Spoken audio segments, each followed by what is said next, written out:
I'm not going to have my client, my president, be treated worse than Bill Clinton. He may actually be the perfect person to represent Donald Trump because he himself is not only a gifted lawyer, he's a successful politician. Breaking right now, North Korea may be preparing to release, get this, 3 American prisoners. These 3 Americans have been transferred to a hotel in Pyongyang. A group of Republican lawmakers have formally nominated him for the 2019 Nobel Peace Prize. The only reason that the evil dictator from North Korea is coming to the table is because this president... Boy Scouts of America is making a major change. They're dropping boy from their name. We live in a culture now where being masculine, just using the term boy in your name is somehow wrong because it's toxic. Jeff Sessions is bringing in more help to stop illegal immigrants from coming into the country. We're sending a message worldwide. Don't come illegally.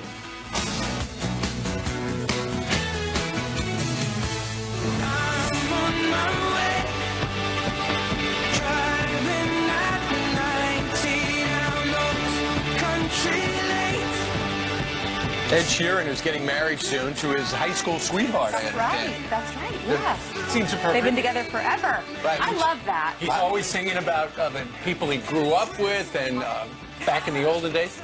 My phone just answered me, and it just said, and you know I wasn't touching it. It says, yes, Ed Sheeran is getting married to his high school sweetheart. Hey, Ted, would you hold this? Because I can't trust my own phone. All right? Why do you have the volume on? Because I like to listen to things. Right? So I think it's good that to marry somebody who knew you before you were famous. Because you never know what they're marrying you for once you're famous. I don't think there can be rules for who should get married to whom. You just never know. Well, I'm not saying that we should make it a law. I'm just saying an emotional law, a love law, which is unwritten. A love law? Yeah, if you have a love law, write us. I think that would be beautiful. It doesn't always work out that way, but I like the idea. Especially if you don't meet anyone when you're not famous. Let's say you didn't date anyone before you were famous, then you're out of luck. You know, it is amazing how much you've thought about this. Yeah, it is. Because you know what? Siri got me thinking. Should we talk about North Korea? Let's do it. Something really serious? And in fact, Ainsley, it's a Fox News alert right now, breaking overnight. North Korea, it looks like, is about to spring 3 American prisoners. Wouldn't that be wonderful? President Trump hinting at some progress with the dictator over there, Kim Jong-un, ahead of their historic summit. All right, Griff Jenkins is live in Washington with more on these reports. Griff, it's amazing. People are saying, well, President Trump's doing this summit, but what do we get? Why don't we get these 3 guys out? We might be getting these 3 guys out.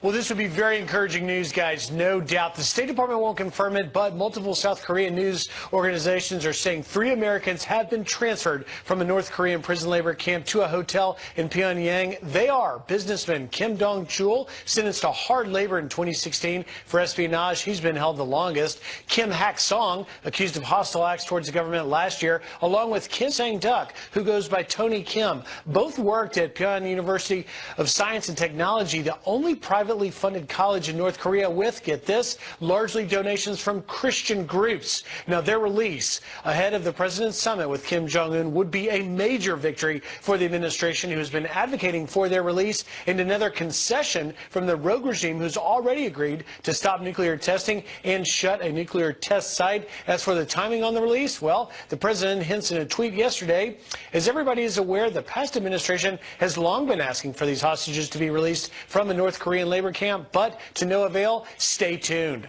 Also unknown, guys, is the physical condition of these 3 Americans. One would guess it could be grave. We certainly saw what happened to Otto Warmbier. Hopefully, they have already been getting some treatment of some sort in that hotel in Pyongyang. We shall learn more as the day goes on. We will indeed. All right, Griff, thank you very much. Yeah, North Korean officials are apparently reporting that the move is imminent, and the reason they put him in the hotel was twofold. First of all, for what they call ideological education. Sounds like just some brainwashing, and health treatment. And to Griff's point, they don't want another situation like Otto Warmbier. Right. And the Secretary of State, Mike Pompeo, weighed in yesterday, and he says, my goal is still verifiable, permanent, irreversible dismantling of their entire nuclear weapons. That's what we want. And we had Ambassador Haley also weigh in and say, I'd rather have no deal than a bad deal. So America is not showing any give. They're going in knowing that this whole thing could end quickly. Well, it's been amazing. If the president sits down with him, if they get rid of their nuclear weapons, we saw the North Korean president going over the DMZ line, meeting with South Korea. This This is just historic. All right. Meanwhile, let's talk a little bit about this. Rudy Giuliani, one of the president's new attorneys, is going to be with us in about 20 minutes. We're going to talk about all sorts of things. But first of all, we want to set the table by showing you a clip from last night's Hannity, where the president's attorney talks about the possibility that the president will sit down with Robert Mueller and answer some of those 4 dozen questions. Here's what Rudy said. I would say right now the odds are he wouldn't be interviewed. But I don't close my mind to it. If they're objective, we can work something out. If they're not, then we have to shake hands and basically go into a litigation over do they have the power to subpoena. He fired Comey because Comey would not, among other things, say that he wasn't a target of the investigation. He's entitled to that. I know James Comey. I know the president. Sorry, Jim, you're a liar, a disgraceful liar. Comey should be prosecuted for leaking confidential FBI information when he leaked his report intended to develop a special prosecutor for the President of the United States. And you know, that's the fear.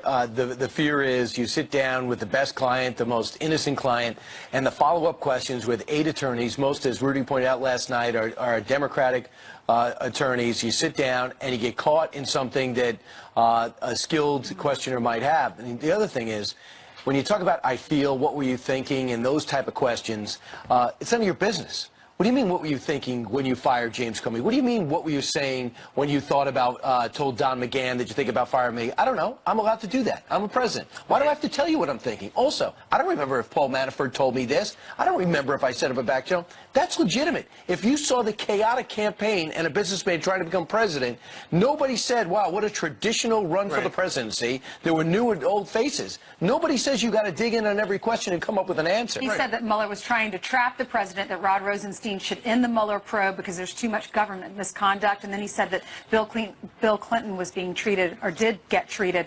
better, even though he lied under oath. You know, the thing about the Clintons is, keep in mind, James Comey came out and said that Hillary Clinton was not the target of the investigation, right? Remember that? Well, why didn't he say the same about the President of the United States, if that was true? And Rudy, who's going to join us at 7:30 this morning, made it very clear. One of the reasons he got fired was he would not say that in public.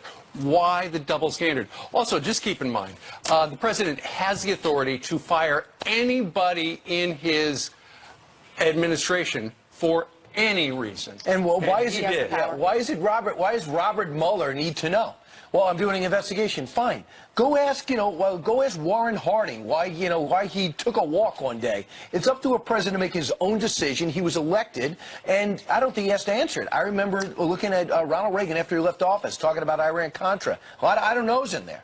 Because, number one, I don't think he remembers, because he was doing this thing called running the country. All right, something else. Go ahead, I'm sorry. Well, we're going to talk to Rudy Giuliani about that. Also, the Stormy Daniels and the money thing that he was talking about.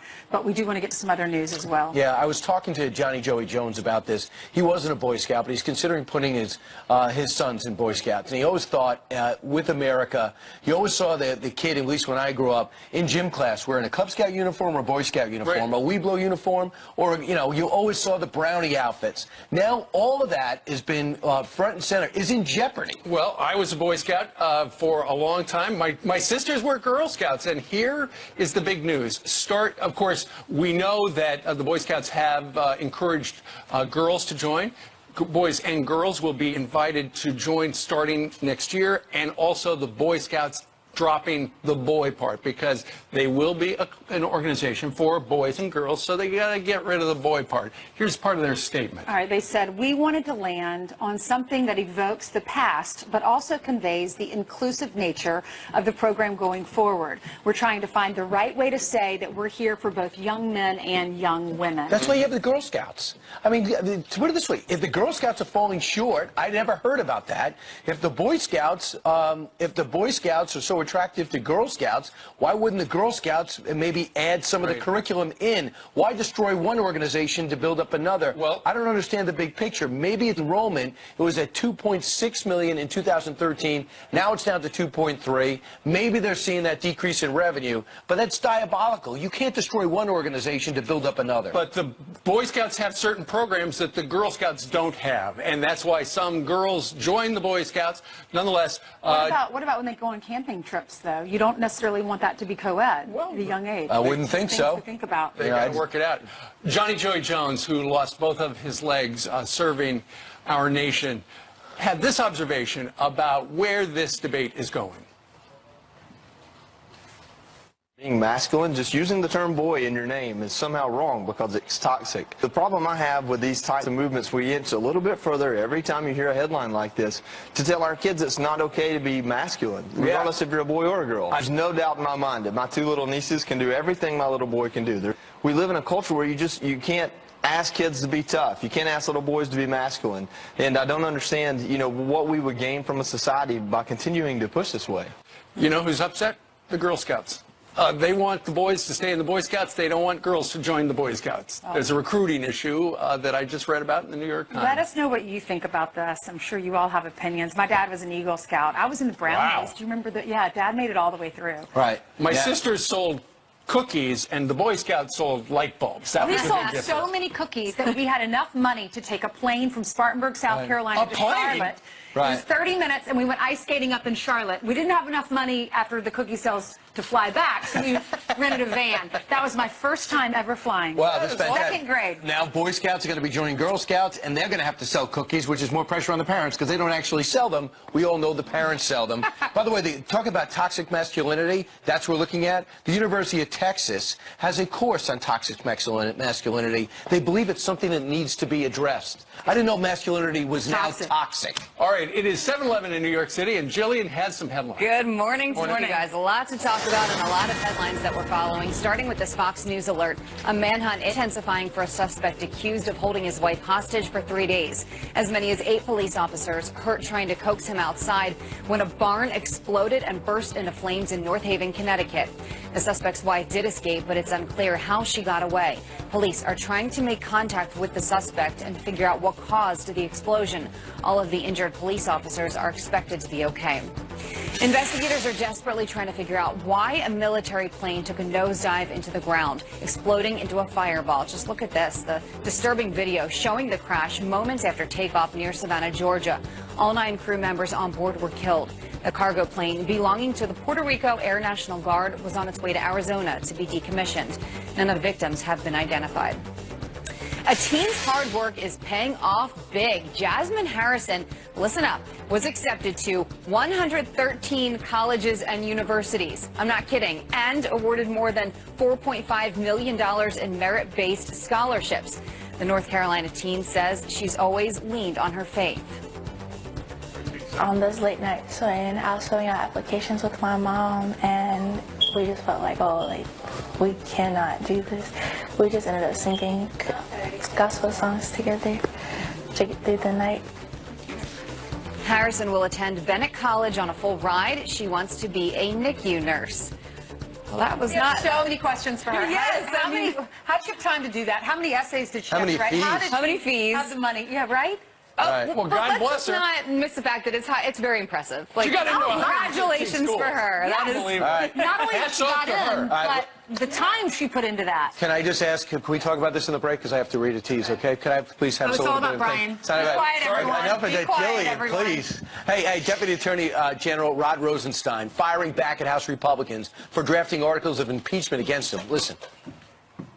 The Department of Justice is not going to be extorted. We're going to do what's required by the rule of law. Yep, Congressman Ron DeSantis here to respond next. There are people who have been making threats privately and publicly against me for quite some time, and I think they should understand by now the Department of Justice is not going to be extorted. We're going to do what's required by the rule of law, and any kind of threats that anybody makes are not going to affect the way we do our job. We have a responsibility, and we take an oath. That's the whole point.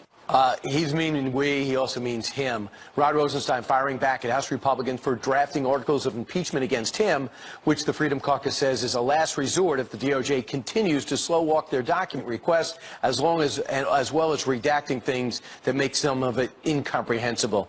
Joining us now is Florida Congressman Ron DeSantis, who's running for governor in that state.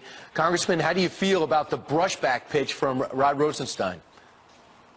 I think it's a continuation of Rod Rosenstein showing contempt for Congress and our constitutional oversight responsibility. Remember, Brian, we've been going for these documents for months and months and months. And what they do, they stonewall, trickle some out. We say, well, maybe we'll hold you in contempt, and they trickle some more out. And if you remember the Nunes memo, people like Rod were saying, we can't do a Nunes memo because that will devastate American national security. It had nothing to do with that. It informed the American people about some of the conduct of people in his department. So we have a right to this information, and I think that there does need to be consequences. And I think what he did really just underscored the contempt that he shows for this process. So what exactly are you waiting for? Well, look, I don't think we should wait. I mean, what I've been saying is that we want certain documents. No, yeah, what you set a documents date are you for waiting that. for, I mean? We want everything from the end of the Hillary case through Peter Strzok, McCabe, Comey, the whole lot of them. We've been dealing with these issues ad nauseum for months, and we need all the facts. So, let's give him the final date, set a contempt of Congress hearing for the next day. And if he doesn't comply, you hold him in contempt. And then if he doesn't comply once he's held in contempt, then that's when you move for an article of impeachment. Congressman, could it be that some people have theorized that for some reason they're doing a delay of game, a four corners offense for some type of delay to some type of date? What would they be waiting for? Why would they delay?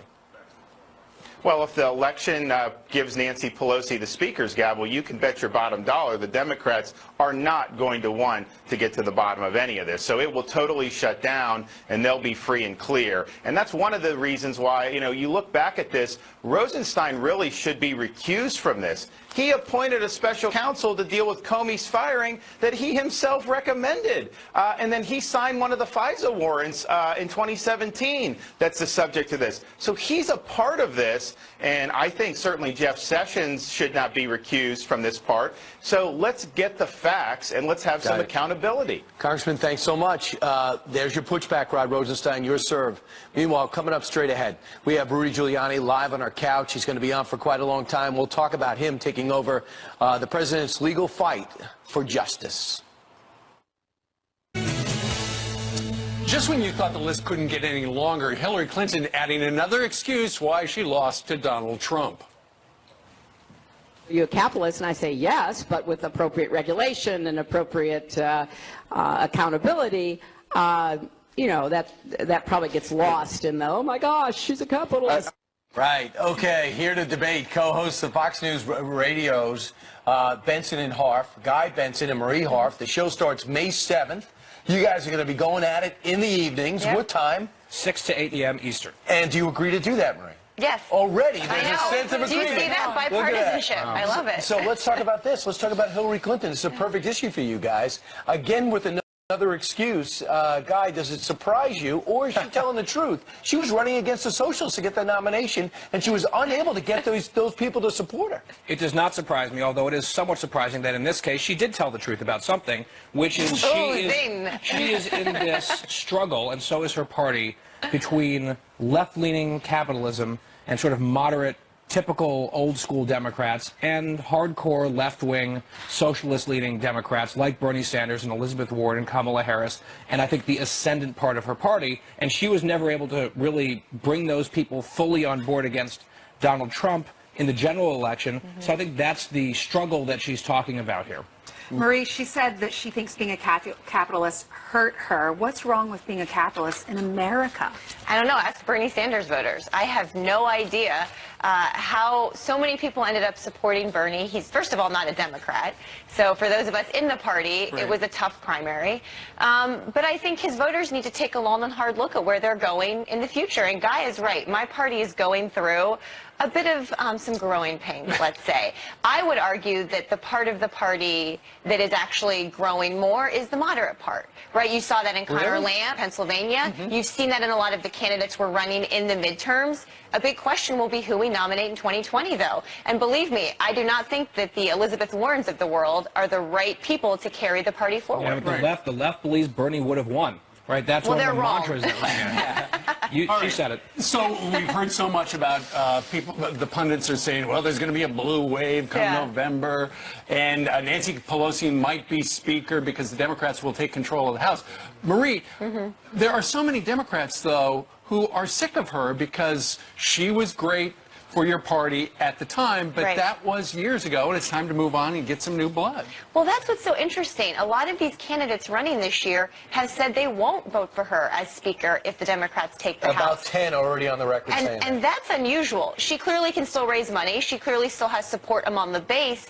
But I think if the Democrats take the House, you will see a serious challenge to Nancy Pelosi's leadership, especially because Paul Ryan's stepping down, right? If the GOP is changing, shouldn't the Democrats too? But Guy, no one told Nancy Pelosi. She says, I'm running, I'm going to be I'm in there. She's got the most money, so Republicans have a gift. And she's good at whipping votes, and she has a lot of support within the caucus. So for Republicans, it's like manna from heaven. She goes to Massachusetts and tells a bunch of liberals, I'm not going anywhere, I'll be Speaker, and the Republican National Committee is like, thank you, heaven above. Say that every day, Nancy, please. Something to put in the campaign ads. That's it. All right, so for radio, we listen to Brian in the morning at 9. You guys are going to be at night now. Yes.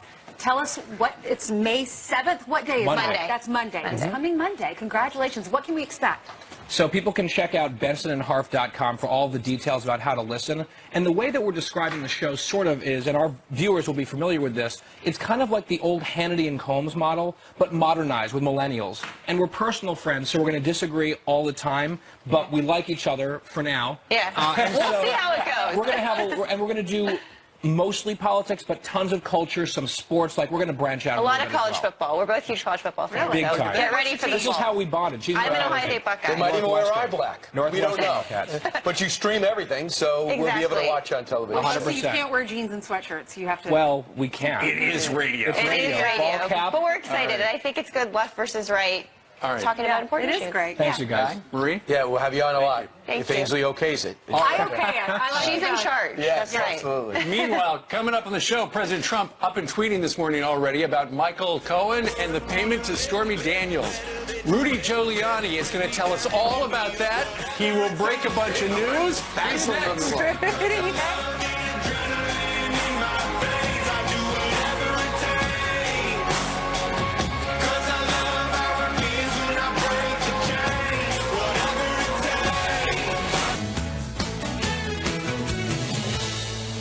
All right, look who's on the couch, Rudy Giuliani, President Trump's brand new attorney. All right, you got me here.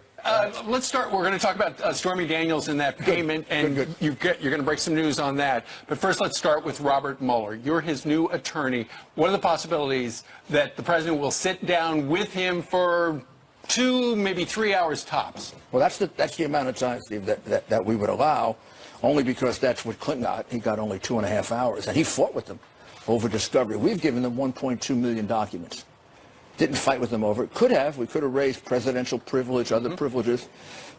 We gave them a complete picture of what's going on. They should be able to do this if they have a case in 2.5 hours, or they want to dispose of it. The judge Napolitano was just on there and says, you don't want to aggravate the investigative committee. They don't like these limitations or putting out parameters. What's your reaction to that? Tough luck.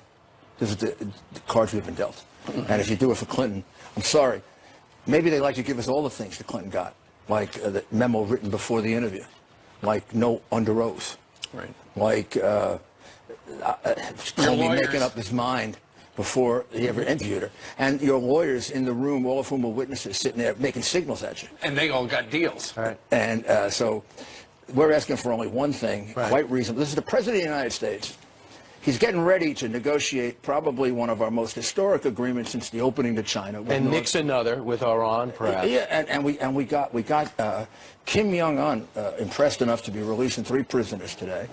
And I've got to go there, and Jay Sekulow and the Razgars, we have to go there and prepare him for this silly deposition about a case in which he supposedly colluded with the Russians, but there's no evidence of that. I mean, everybody forgets the basis of the case is dead. Sessions should step in and close it. and say enough's enough. But Mr. Mayor, you look at the questions. They don't think collusion's dead. If you look at those 52 questions that we saw. Yeah, but they're ridiculous questions. Like, what did you think? What did you feel? Yeah, you know, Dan Bongino. What were you dreaming? Did you have any dreams? I thought Freud wrote them. We had Dan Bongino on, and he said, what's interesting, when he was a federal agent, he said if there was a crime, we would investigate to find out who was involved in it. He said here, we feel like they're targeting the president and then they're trying to find a crime. That's right on target, isn't it? This started as collusion with the Russians. No. Right. Now they go to obstruction of justice, collusion among the players.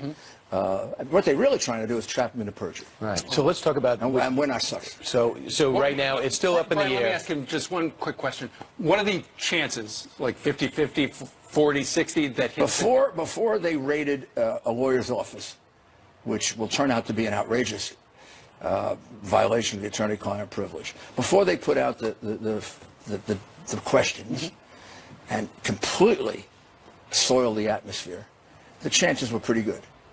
Now we're going to have some convincing to do. They're going to have to convince us they can be objective and they're not out to get 50-50?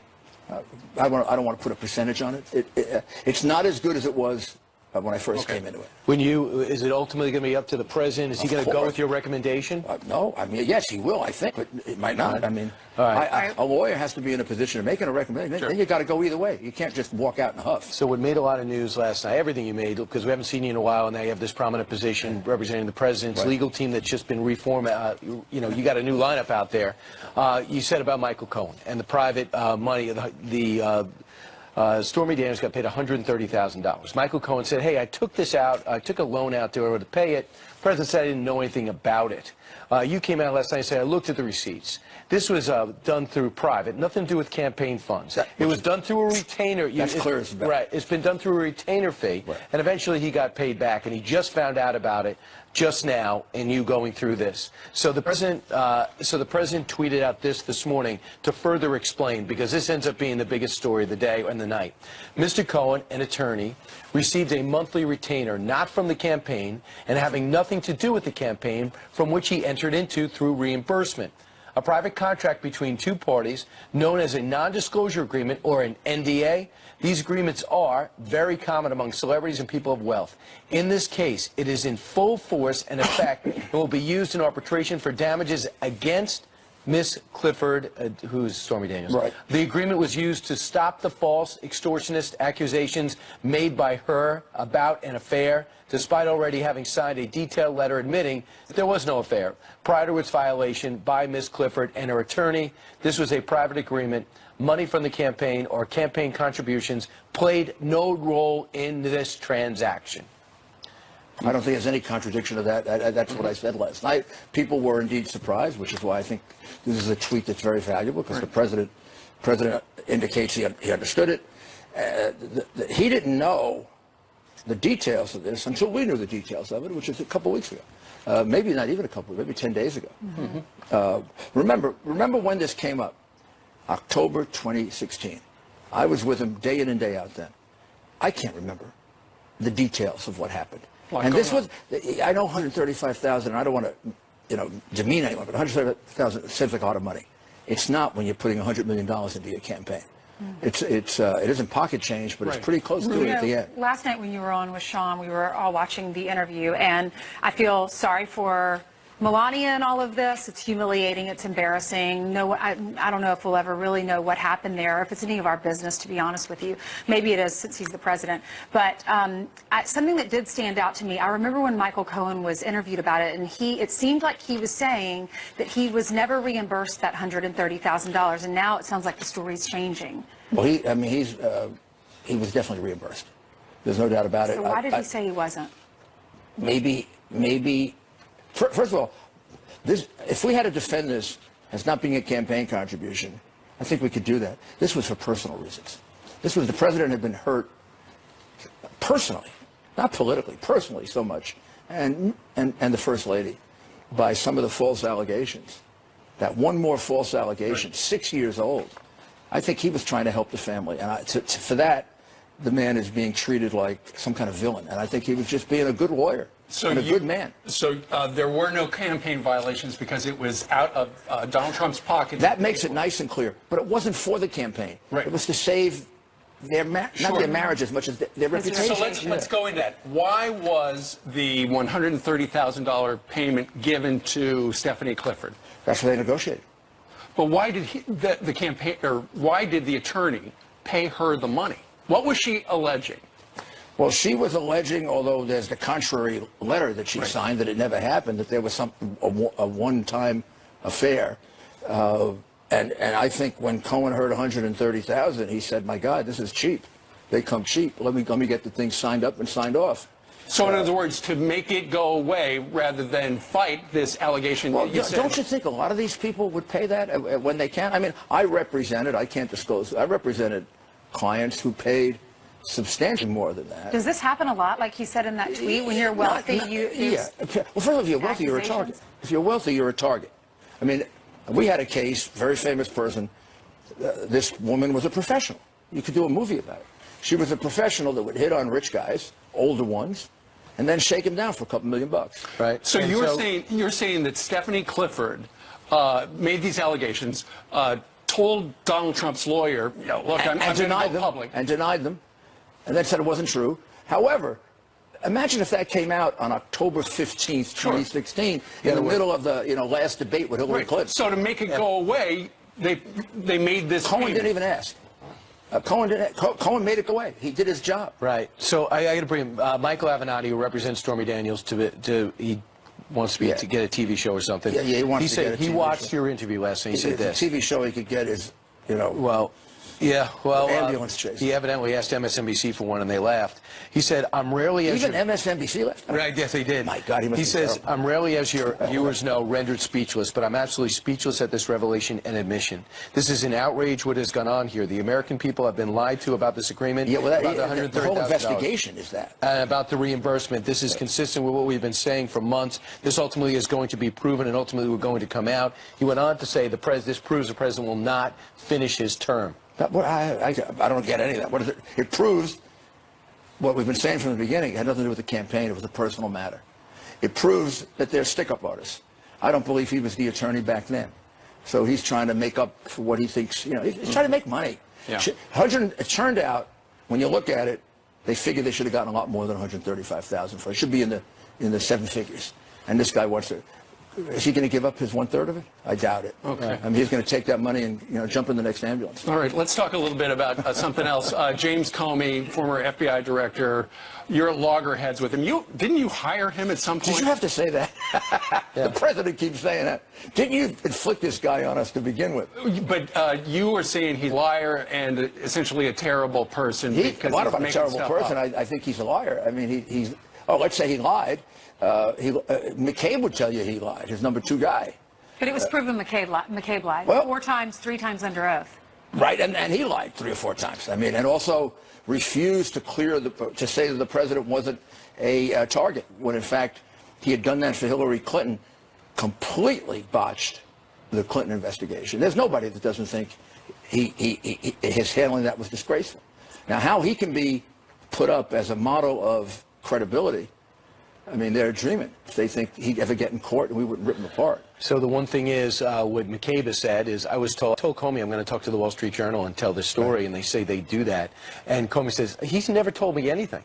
So McCabe and Comey are at loggerheads now. That's what this is. So I'm going to bet that on that one, McCabe's telling the truth. Why wouldn't he go to his boss, who's the leaker-in-chief?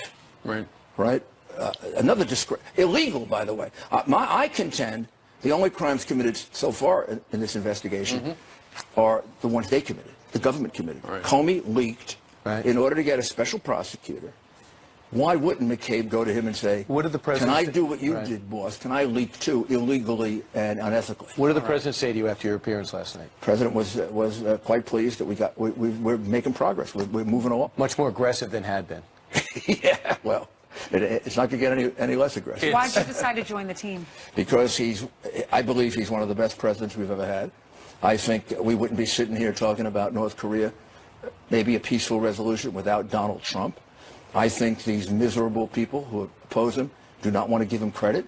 And I wish they just give him credit as Americans. I don't care if they're liberal or conservative. All right. Rudy, thank you very much. Thank you, Steve. It's great to see you again. Anyway, on you. a personal note, we miss seeing you on the couch. We're back. Glad you're All right, feeling good. better, too. You know I love coming here. All right, we love having you. Somebody else who works with the president is his press secretary, Sarah Sanders, is going to join us live next at 8:20. Yep.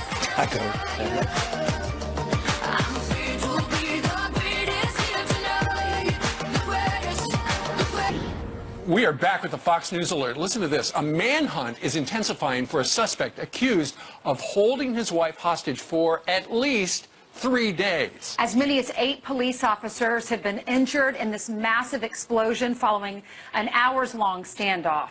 Amanda Rausch is live from our Fox affiliate in North Haven, Connecticut. So, Amanda, this guy was holding his wife, it sounds like, and then the house blew up? What happened? Yeah, so police were trying to talk to the man. There was some type of barricaded situation going on there, and that's when a barn in the back of the house exploded. And that is what in turn injured those at least 8 police officers who were responding to the call about this man.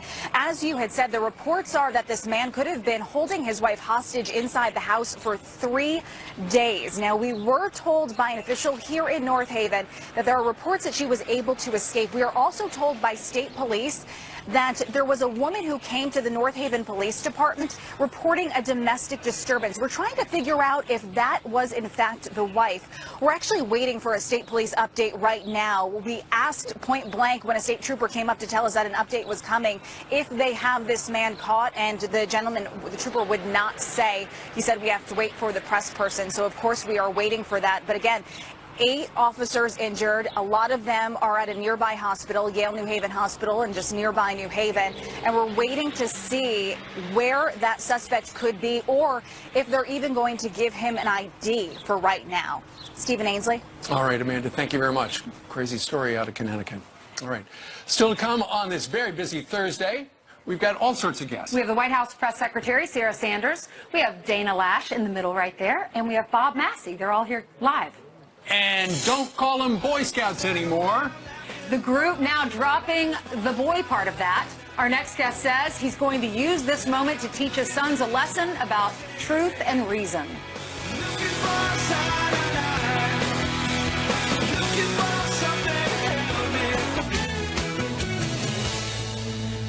The Boy Scouts of America making a major change, dropping boy from their title, opting for a more gender-neutral name, Scouts BSA, and that starts next year, Brian. This sounds like a joke, doesn't it? Our next guest says he won't let his sons anywhere near the organization now, and will instead use this to teach them a lesson about truth and reason and logic. Matt Walsh is with thedailywire.com and author of this book, The Unholy Trinity: Blocking the Left's Assault on Life, Marriage, and Gender. So some say, hey, what's the big deal? Matt, I think this is a big deal because there's this thing called the Girl Scouts that are going to suffer from that, and I think there's a reason why the curriculum's different. Do you? Yeah, because this is a curriculum for boys, and boys are different than girls. I know that this is a truth that upsets people these days because any obvious truth does, but boys are different than girls, and so if we're concerned with the kind of moral formation of boys and making boys into men, well, then you need to separate them from girls and give them a different sort of experience. And so it is a big deal because you have this iconic American organization which has now destroyed itself, bending to the whims of the PC leftist mob. And this is a lesson for everyone. I will use this as a lesson for my sons to show them, if you're standing on truth and if you're standing on the firm ground of moral truth and you start giving up issues and you start surrendering, then before long, there's nothing left. And that's what's happened with the Boy Scouts at this point. It's very sad. Matt, we asked our viewers to write in, and our producers were telling us during the commercial break that a lot of people are writing in saying this is the end of tradition. Most of our viewers are furious about this, saying that men need to learn how to be men in order to learn how to treat a woman correctly. You said you're keeping your sons away from it now. Why is that? Because they've completely sacrificed their identity. I don't want my son, this is the wrong example. I don't want my son to be associated with an organization that would give up its identity and its mission, which was a good, positive mission, just because people are upset. That's the wrong message. I want my sons to know something different. I could understand if we didn't have a Girl Scout, but if you're a girl and you want to be a part of the Scouts, then you join the Girl Scouts. If you're a boy, then you join the Boy Scouts. There is one for each. No, and exactly, and that's the way that it always seems to kind of go this way, where we take away all the spaces that are for boys, and we still let girls have spaces. So it's like in rec leagues a lot of times. Well, the girls can go play with the boys' baseball. They also have their softball team. Boys can't play on the softball team, though. So the girls can have their space. Boys can't have theirs. And, you know, I don't think it's right. We're depriving something. We're taking something away from boys that they really need. And a lot of our military comes from scouting, and they have that background, and it's they learn some valuable lessons there. A lot of people don't like sports, but they want to be involved in extracurricular activities, and that's the time to bond and form that team. Do you think this could be just about enrollment, since enrollment's down for Boy Scouts? They're going to try to suck them from the Girl Scouts? I think that's certainly part of it, but why is enrollment down? I think enrollment is down because they started giving up who they are. They started getting away from their fundamental mission, which again originally was this is for boys and it is a Christian organization. So the more they get away from that, the more they lose people. All right, Matt Walsh, thank you so much for being with us. We appreciate it. Appreciate it. Thank you. All right. Meanwhile, coming up straight ahead. President Trump hinting at progress for the release of those 3 Americans held hostage in North Korea, saying, stay tuned. Rudy Giuliani said possibly today. We'll ask White House Press Secretary Sarah Sanders about that coming up.